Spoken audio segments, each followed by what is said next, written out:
Hey, there you are. Come on in. Let's go talk about pocket knives.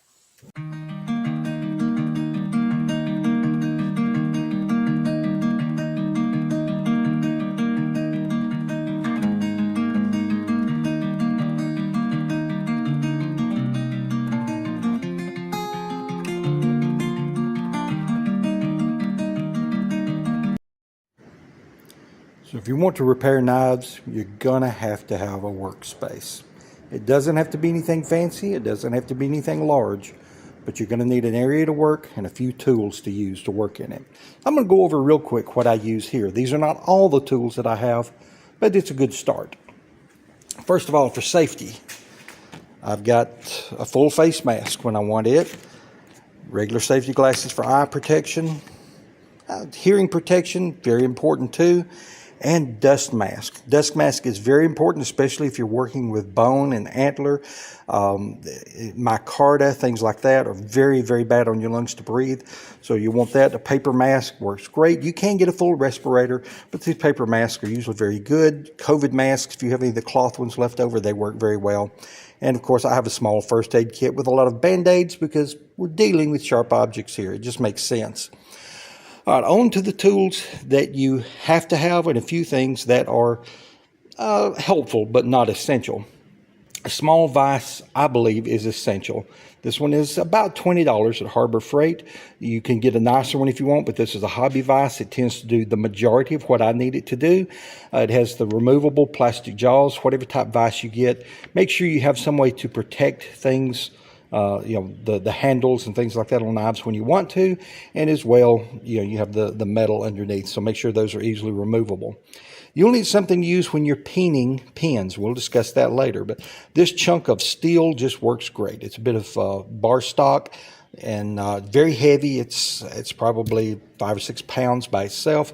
Works very well. Now here I do have a small cutlery steady. This is one that I made from a piece of railroad track. Put some angle iron on there and attached to it. It works well. I do use it a lot, but you don't necessarily have to have it. You could take a piece of angle iron, lock it in your vise between that and just a chunk of steel to use as a small anvil. You can do anything you need to do with it. As well, I like to keep a block of wood or two around to use when I'm drilling so I don't mess up my work surface. Also, if I'm needing to hammer on something, drive a pin out, just a block of wood with a hole in it works very well for that. Doesn't have to be anything fancy, just some things to work with. You will need a drill and various sized drill bits.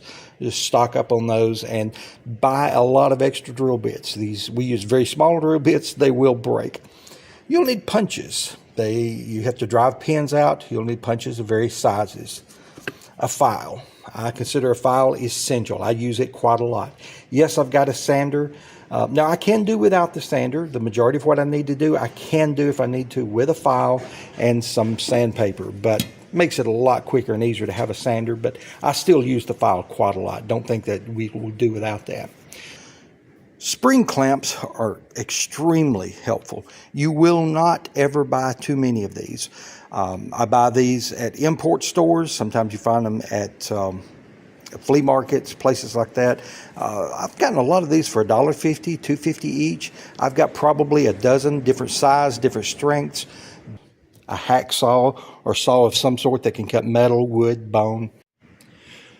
You'll also need various adhesives. Here I've got some Gorilla Glue. I'm not a sponsor for them, but the regular Gorilla Glue and the Gorilla Clear work very well for the majority of what I need to do.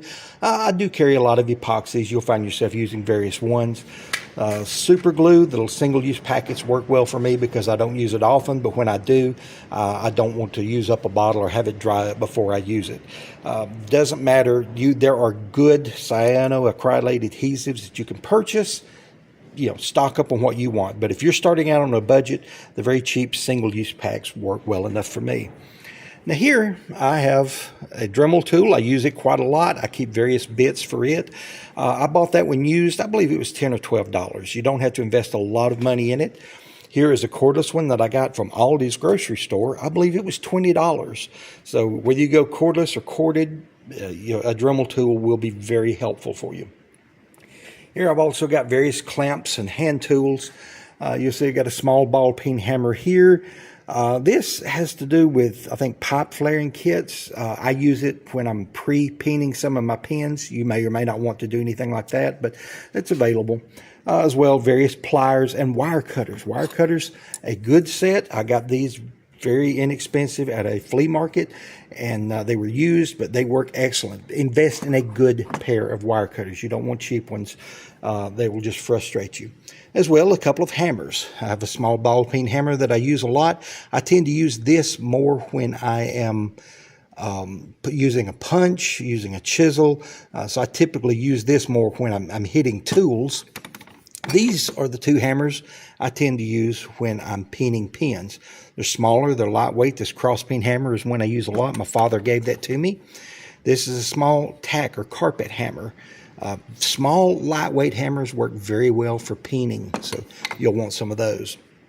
As well, I've got a couple of other punches and things here in a cup. You want different ways to organize. Here's a small marking knife that I made. I keep various marking tools and screwdrivers in here. Magic markers, carpenter's pencils. There's another little tool that I made from pieces of a knife that I wind up using a lot when I need to spread apart liners in a knife. And I just use that to pry with when I don't want to damage a knife. Here's the sander that I use. It's not much. It's a Harbor Freight sander. These run about $50. But it's sufficient. Now, I would love to have a 2x72. That's something I hope to get one day, but for right now, this does what I need it to do. You do have to be careful. It runs too fast, it builds up too much heat, but it is sufficient for knife work. Now, some things you don't have to have, but are very handy to have. A set of calipers. These digital calipers were about $20, $25. I use them fairly often.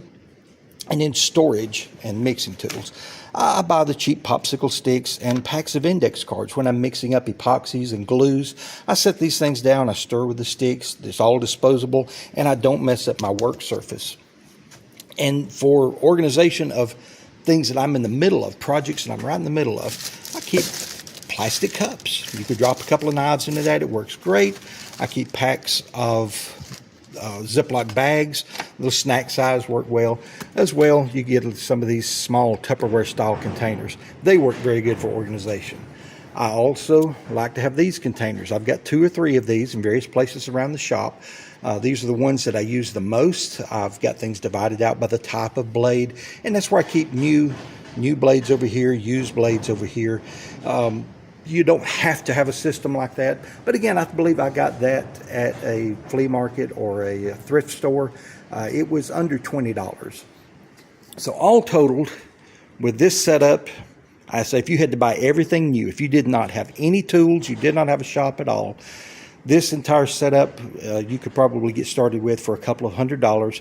If you'll shop around at thrift stores, at flea markets, look around on Craigslist or Facebook Marketplace, you can buy the tools you need. But chances are you've already got quite a few of these things. Again, there's a lot of other tools that I do use, but these are what I consider to be essential tools. 4 to 6 weeks later. I have made another change here at the shop. I've upgraded my belt sander. This is actually the same sander, or at least the same rollers and frame, but I've replaced the motor and built a new platen. Both the motor and the platen were from scrapped equipment at work and cost me nothing. I only had to buy a few metric bolts and some paint. There are 2 holes in it for electrical cords, and for now I'm just going to put some tape over them to keep out the dust. This replacement half horsepower motor is twice the size but runs at half the speed of the old one, which I hope will help to prevent parts from overheating as quickly as they did before. Now, a fast search of YouTube will show that there are several videos on various upgrades to these sanders which improve their performance. Getting a shop or a workspace together for knife work is not something that you do overnight. You will buy, replace, build tools that you need over time. The whole point of this video is to show you that you do not need thousands of dollars worth of machinery in order to repair or even make knives. It can be done on a budget. I even heard a true story of one knife mechanic with health problems who mounted a small anvil to a cutting board and repaired knives from his recliner using all hand tools. So whether you want to become a full-time cutler or just an occasional hobbyist, go ahead and get started today.